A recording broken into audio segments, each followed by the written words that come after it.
Selamat pagi anak ibu yang baik. Semoga kita dimanapun berada tetap mematuhi prokes, protokol kesehatan dengan mematuhi 5M. Salah satunya adalah memakai masker kemanapun kita pergi.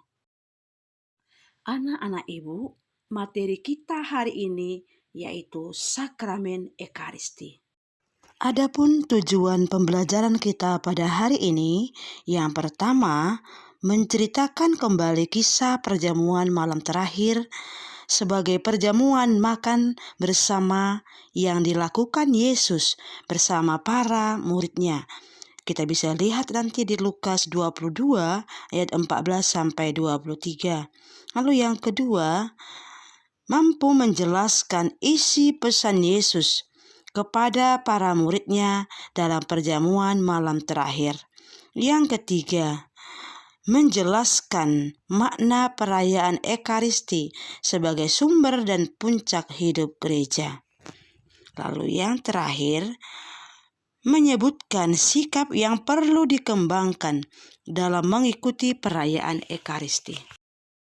Sakramen baptis, sakramen Ekaristi, dan sakramen Krisma adalah sakramen inisiasi ketiga dalam gereja Katolik.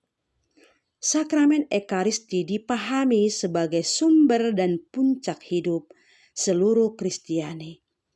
Pemahaman ini didasarkan atas muatan yang terkandung dalam sakramen Ekaristi, yakni menghadirkan kembali peristiwa penyerahan tubuh dan darah Kristus di kayu salib.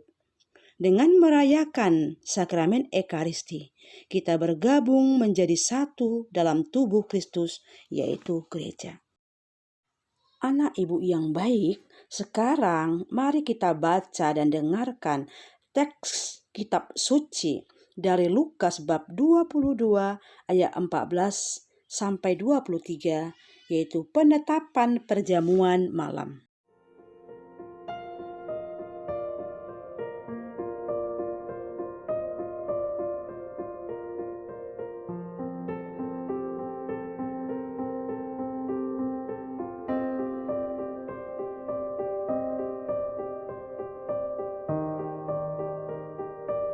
Makan malam perpisahan.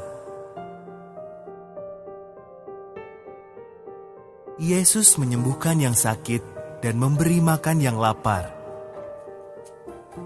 Ia mengasihi yang terbuang dan mengajar semua orang tentang kerajaan Allah. Tetapi para pemimpin agama tidak menyukai ajarannya dan iri padanya.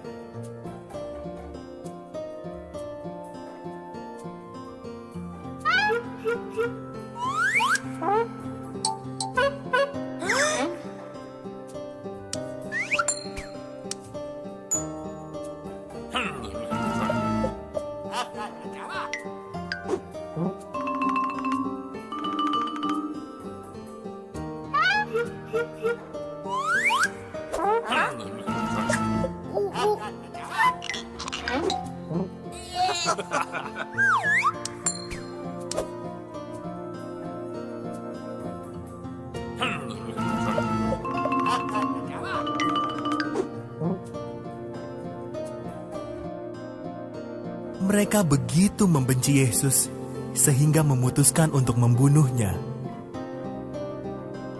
Mereka memberi 30 keping perak kepada Yudas, salah satu murid Yesus, agar ia menyerahkan Yesus kepada mereka.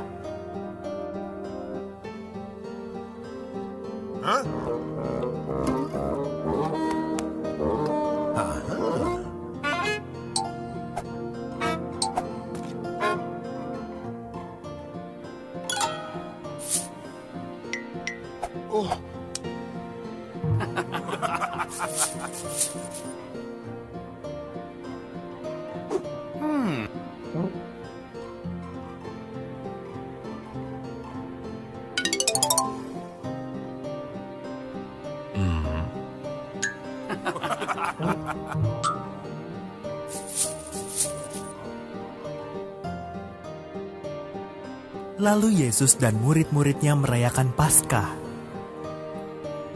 Sementara mereka makan, Yesus berkata dengan sedih, salah satu dari kalian akan mengkhianati aku.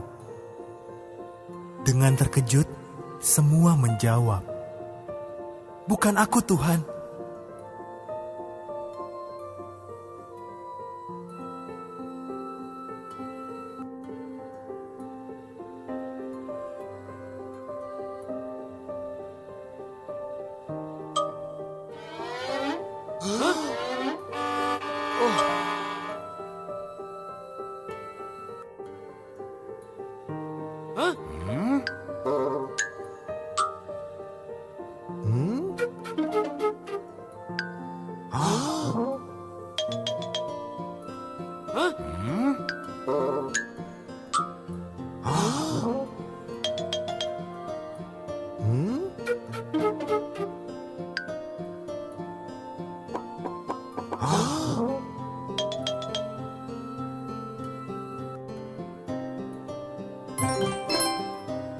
Meskipun Yesus hanya melakukan yang baik-baik saja, para pemimpin agama membencinya. Benar atau salah?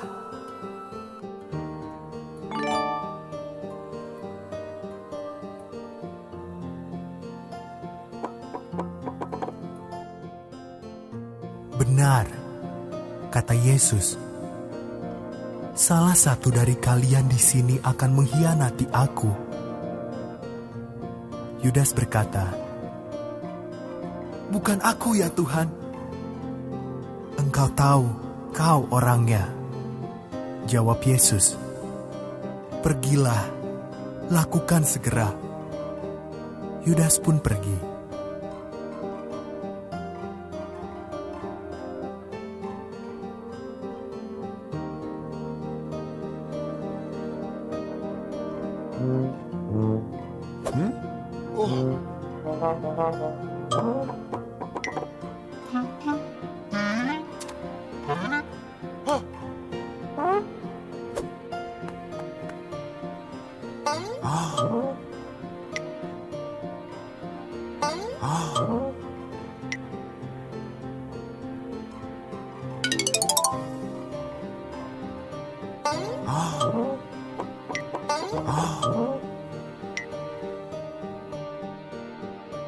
Yesus mengambil roti dan bersyukur kepada Tuhan. Ia memecahkannya, memberikannya kepada murid-muridnya, dan berkata, "Ingatlah aku setiap kali kalian makan ini. Inilah tubuhku, kuberikan kepadamu."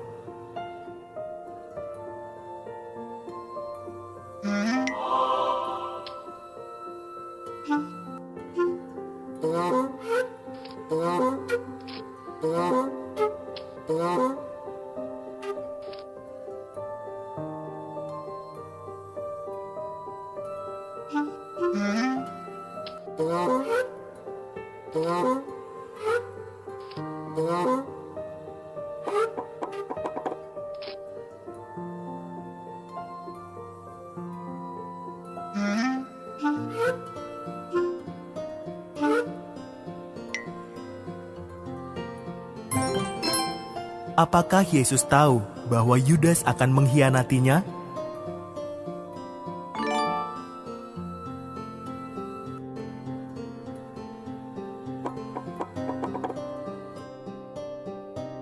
Lalu Yesus mengambil cawan dan bersyukur pada Tuhan. "Mari, tiap orang minum dari cawan ini," katanya. "Inilah darahku, dicurahkan agar dosa-dosa dapat diampuni."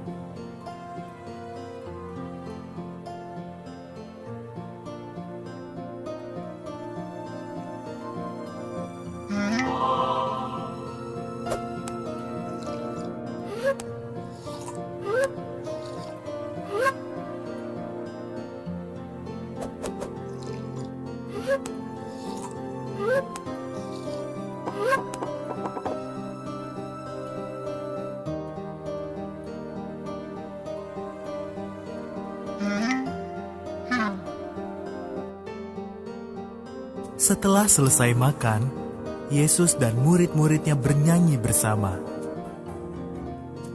Kemudian mereka berjalan ke Taman Getsemani untuk berdoa.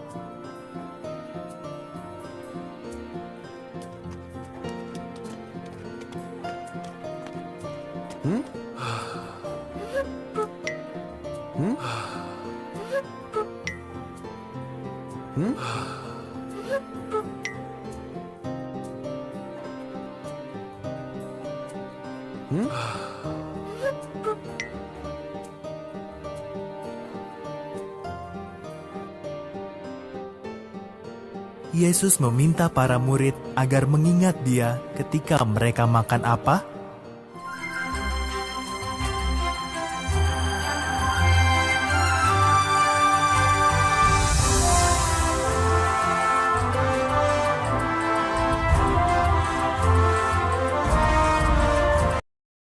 Menjelang wafatnya, Yesus mengadakan perjamuan malam terakhir bersama murid-muridnya sebagai suatu perpisahan. Perjamuan tersebut bukanlah perjamuan biasa, melainkan suatu perjamuan khusus dan bersifat religius yang diadakan untuk mengungkapkan hubungannya dengan Bapanya dan dengan para muridnya.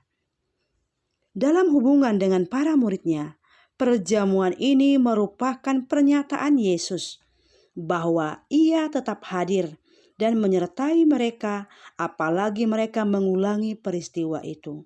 Untuk itu Ia bersabda, "Perbuatlah ini sebagai peringatan akan Aku." Nah, perayaan Ekaristi juga diadakan untuk mengungkapkan janji Yesus bahwa tubuhnya diserahkan demi keselamatan umat manusia dan darahnya dicurahkan sebagai jaminan perjanjian baru demi pengampunan dosa bagi semua orang. Ekaristi berasal dari bahasa Latin yaitu Eucharistia atau kata Yunani Eucharistein yang berarti ucapan syukur. Ekaristi juga dipahami sebagai kenangan akan perjamuan terakhir oleh Yesus bersama dengan murid-muridnya. Bagi Gereja Katolik, sakramen Ekaristi dipahami sebagai sumber dan puncak seluruh hidup Kristiani. Gereja mengenangkan peristiwa perjamuan itu dalam perayaan Ekaristi. Perayaan Ekaristi adalah perayaan atau kenangan akan Yesus yang telah menyerahkan diri demi keselamatan manusia.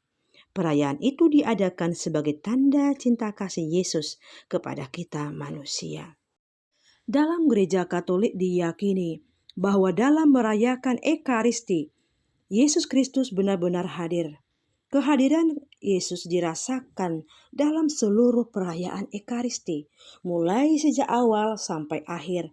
Dan puncaknya ketika roti dan anggur berubah menjadi tubuh dan darah Kristus. Itulah yang diberi istilah transubstantio. Nah, perubahan menjadi tubuh dan darah Kristus ini terjadi karena kekuatan sabda Kristus dan kekuatan Roh Kudus pada saat konsekrasi. Beberapa sikap kita dalam perayaan Ekaristi yang perlu kita kembangkan. Yang pertama, membiasakan mengikuti setiap acara dengan penuh hikmat dan sikap yang pantas. Berarti kita tidak boleh main-main dalam perayaan Ekaristi.